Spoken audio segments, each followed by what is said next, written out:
Македонската филхармонија одржа генерална проба пред вечерашниот концерт со кој ќе прослави 81 година постоење. Концертот е подарок од филхармоничарите за публиката, вели еден од концерт мајсторите на оркестарот. Се слави 81-ви роден ден, што означува една полна младост и зрелост за една филхармонија.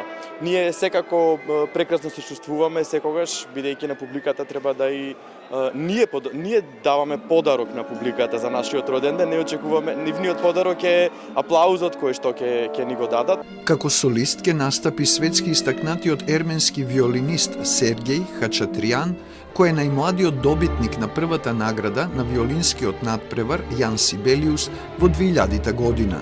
Тој ќе учествува во изведбата на концертот за виолина и оркестар од неговиот сонародник, композиторот Арам Хачатуриян, кој во советската ера важел за еден од водечките композитори. It is a big responsibility, but it is also like a big joy for me to present in Macedonia, in Skopje, the music of my country, and because Khachaturian's music is very much connected with Armenian folklore as well. There are a lot of motives of Armenian folklore music.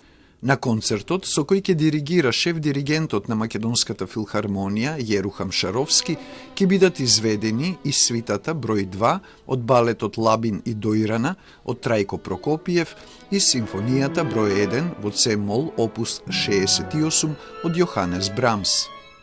I think that it's a proper repertoire to commemorate such an important date of such an important ensemble.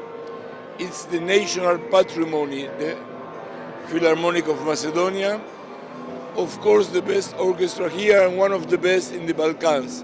За нашата филхармонија настапот во октомври во Виенскиот музик Ферајн беше успешно за окружување на првите 80 години постоење, а 81-виот роден ден е почеток на нова фаза во развојот и постигнувањата на единствениот симфониски оркестар кај нас.